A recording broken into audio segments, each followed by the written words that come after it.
Yeah, I thought we came out today, to send a message, to show that we were a little bit angry with ourselves in the past performance, and to set things straight. And I've seen the intentions in training. I've seen the intentions in the messaging within the locker rooms. And I thought over the 90 minutes we dominated a very, very good team here at City Park. And it was a good feeling to get back to winning ways. But just really excited for the boys. I'm, proud of them, but it doesn't stop here. We can't celebrate too much. And if we carry on in this trend or this form, then we'll be just where we need to be. So that's it.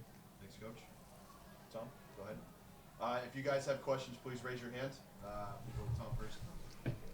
You didn't have a whole lot of practice time since that last game, so to make the changes that they needed to do, was it a lot of it internal? Yeah, a lot of it was internal. We committed a lot of time to off the field sort of training in terms of video scouting, reflecting about, some past performances and, just trying to set things straight and, make a case for who we are and who we're not. Credit to the guys though, being totally, accountable, responsible, and know that, there's something about this team that's special. And I see the amount of work these guys put in when you don't quite get to see everything. I see the enjoyment as a group. I see the commitment, togetherness as a group. It was good to see the chip on the display tonight, similar to some performances of last season. And Sam, his left foot, he's on a roll with that. Yeah, I think that's the end product, right? I think Sam does a whole lot more than just that. I think everyone we brought in today, I think everyone who started today, I don't think across the board that there's anyone who should feel disappointed about their performance. I think it was a total, complete performance today. And that's the only way we can operate. We can only operate in this way. And then when we do, more often than not, especially here at City Park, things fall in our favor. But I always said it, the harder you work, the luckier you get. And I thought today we dominated and we're in total control in all phases. Justin? Hi.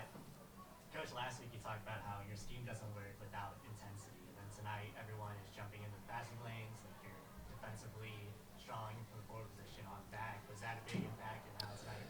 Yeah, part of that, it's on me, right? Because, we set up a game plan and sometimes it doesn't go according to the game plan, right? So, and then I look at myself, and then it's always good to remind myself who I am, as a coach and who I'm not.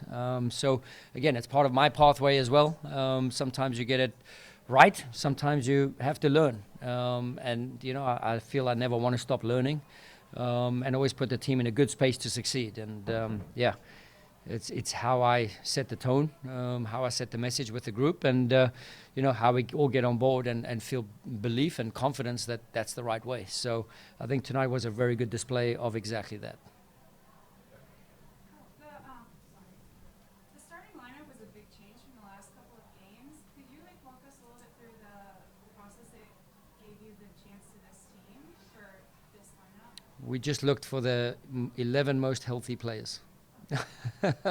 It's been a challenge over the last couple of games. To roll out the back line that we have been accustomed to over the last couple of games, obviously in Houston, we had to rotate some lineups with the congestion and the fixture scheduling and what have you. So, some of it by choice, some of it by need, and just proud of the guys that they all came through this okay. So, it's all very worth it and beneficial to our group when we sustain the 90 minutes in the way that we played tonight, and everyone walks off smiling. And I think that's important because we put in a shift tonight. We put in a ton of work, and to see that the guys came through it okay was amazing. Go to Matt.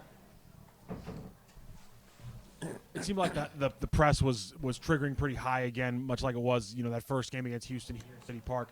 How is that connected to having that back line that you just mentioned, the consistency in the back line again? No, again, I spoke about the messaging, and it starts from the front. The press for us never starts at the back. the strikers initiate it, the strikers read the passes, the strikers are supported by the 10s, the 6s, then, the back line. So, if that's all synchronized, and the orientation for us is always always the ball. And then if we connect and force overloads and create the chaos that we like to control in certain moments, then it looks that way, that exactly what you saw tonight. When it comes to forcing those overloads, does it change things when AZ's, up with Sam as one of the, two strikers as opposed to him, starting the, triggering the press from, the second midfield spot where he was later on in the game?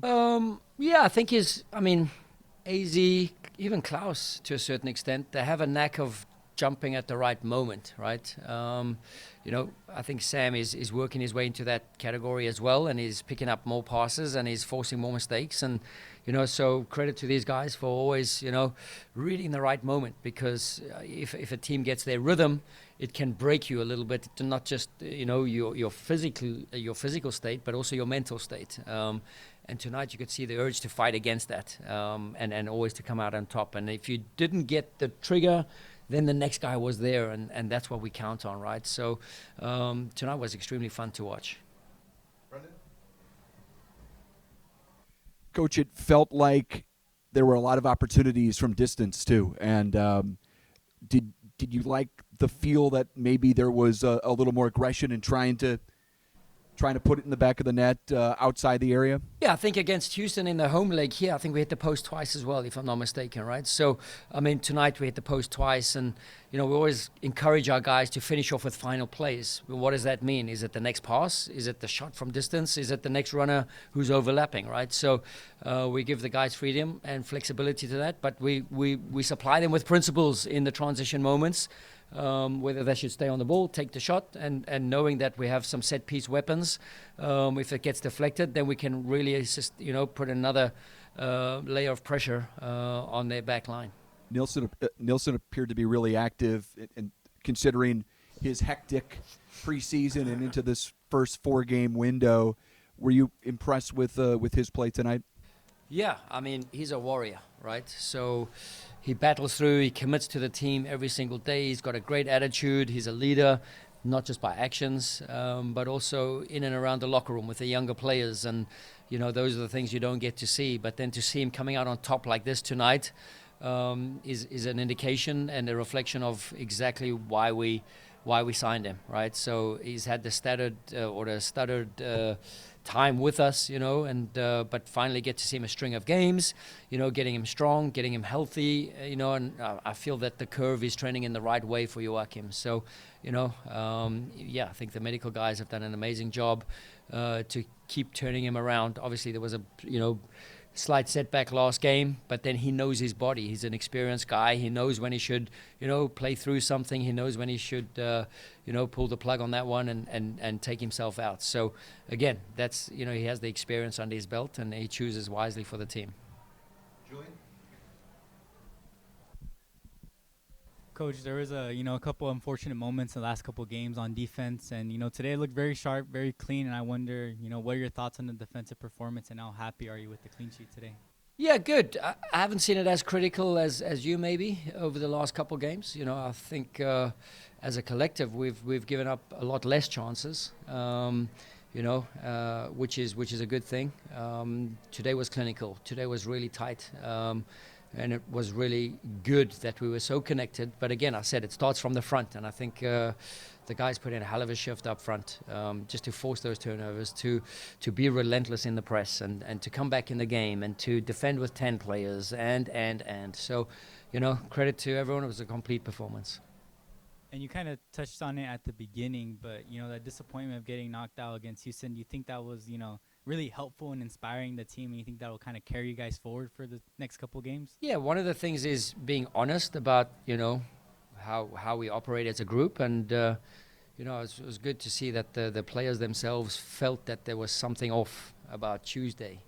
Didn't need me to tell them. It didn't need me to show video. It didn't need me to lay the heavy hand. These guys, they know we give a better picture than that. We're bitterly disappointed for sure, And even in that game, we had a couple chances. Things could have, the pendulum could have swung another way, but that's done and dusted, and we're not looking back. We're only looking forwards, and what we could control is today's performance, and I think we did that. So now we can't just rest here and think that that's going to happen every single weekend. We have to be, again, modest, humble, and just remind us who we are, and there's only one way for us, and that's tonight, how we played.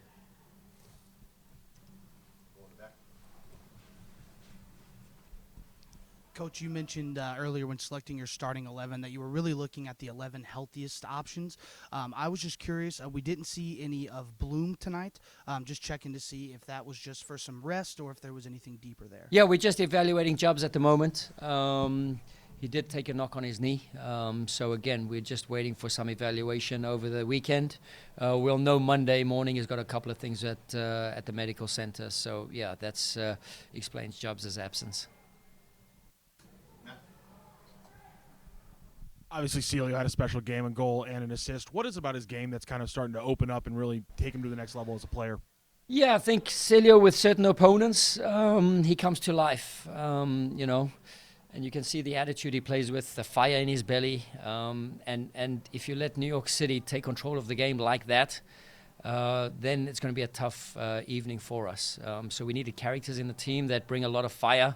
Not just the technical ability, not just the pressing, but we needed somebody, especially on that front line, who has a bit of fire in the belly. And you can hear, when he wins a duel, he's so emotional about it, and he really intimidates the opponent sometimes. So, it was good to see. And then he gets a reward, and he gets to reward his teammates as well. So, listen, we're always pushing Célio.